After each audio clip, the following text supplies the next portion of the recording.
At about 02:15 this morning, Coast Guard Operations Center at Group Woods Hole in Woods Hole, Massachusetts, received a telephone call from a family friend indicating that John F. Kennedy, his wife Carolyn Bissett, and his sister-in-law Lauren Bissett, who had earlier departed from Caldwell Airport in Fairfield, New Jersey, were late in arriving at Martha's Vineyard. Upon that notification, we immediately contacted the FAA, who started an aggressive communication search of their system, including other airfields, their communication centers, as well as their flight notification system. At the same time, the FAA contacted the U.S. Air Force Rescue Coordination Center at Langley Air Force Base, who coordinates these types of incidents in the case of overdue aircraft, and they begin their procedures as far as their search was concerned. These types of searches in the alert phase begin with this kind of effort. It's a communication search, it's to confirm information, it's to check flight plans and those types of things. At about 03:30, the Air Force got a positive hit on an ELT, a 121.5 EPIRB going off over land on the northern portion of Long Island.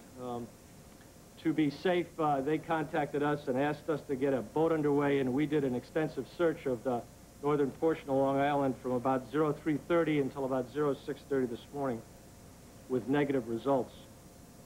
At about 7:30 this morning, we began a more aggressive search using Coast Guard and Air Force assets coordinated out of this office here in Boston, deployed a Coast Guard HU-25 to search Long Island Sound, deployed 2 Coast Guard H-60s to search the area between Martha's Vineyard and Montauk, Long Island, and then deployed an Air Force C-130 to search the southern portion of Long Island. At this point, we didn't have any better information because we did not have a flight plan. We had a time of departure, but did not have any other good information, and so we found ourselves searching a very large area. As the morning went on, and as we coordinated our efforts with both the Air Force and the FAA, it became apparent that with the ability to go back and review radar information, that we were able to narrow down the focus of our search. And by about 1 o'clock this afternoon, we had narrowed that focus down to an area of about 17 miles southwest of Martha's Vineyard, consistent with the kind of flight path that we would expect flying VFR from Caldwell, New Jersey to Martha's Vineyard. At about that same time, we got reports of debris being found on the beach by the state police, and we have since confirmed that some of that debris has come from the aircraft.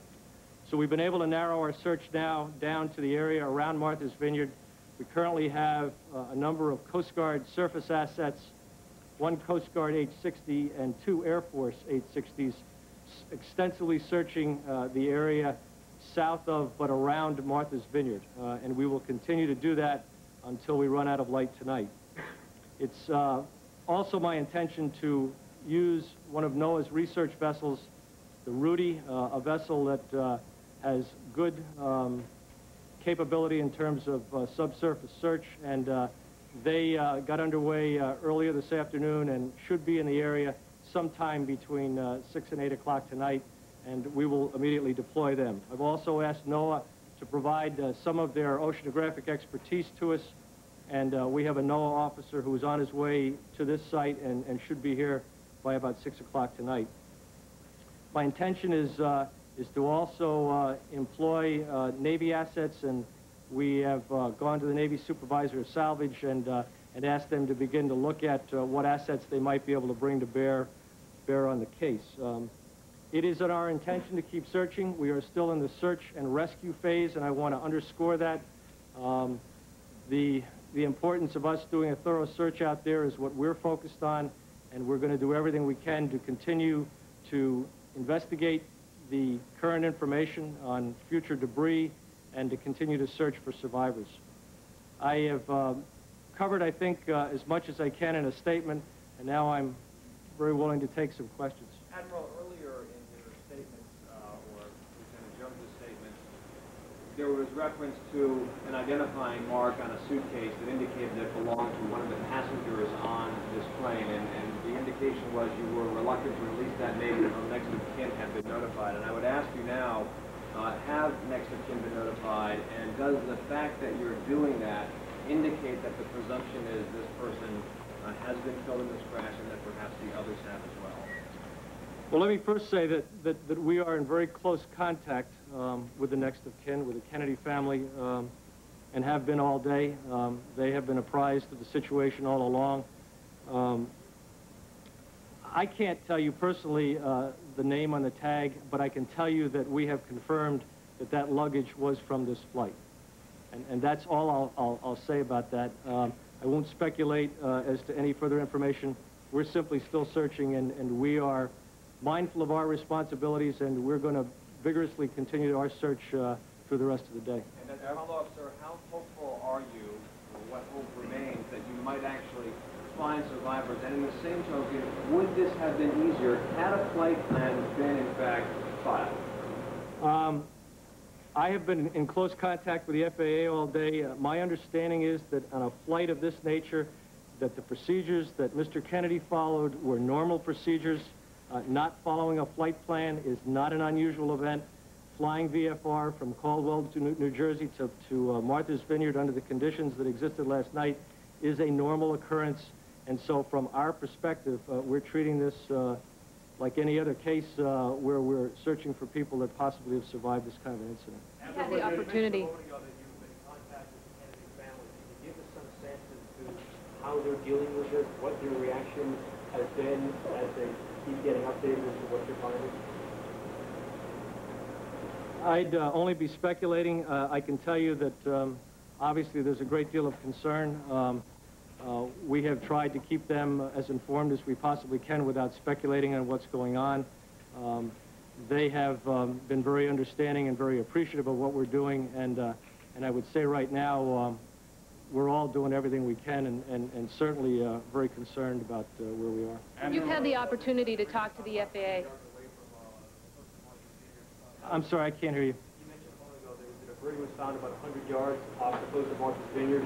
I would imagine the waves and the tidal movement has moved that quite a distance. So are you starting from ground zero, given the fact there's been no emergency beacon to help you pinpoint what the plane may be? Well, we're not starting from ground zero if you consider that this morning at 7:30 we were searching an area from Caldwell, New Jersey to Martha's Vineyard. We've narrowed the area down considerably. We feel like right now we're doing everything we possibly can in terms of searching that area completely. There are indications that there may be some more debris out there. The procedure is that aircraft are looking for that debris. When they spot a piece of debris, it's being picked up by a Coast Guard surface asset. All of that will be brought back and investigated. And right now, we think we're searching in the right area. Admiral, George Esper from the AP. I know it's early, but is there any indication of what might have happened here?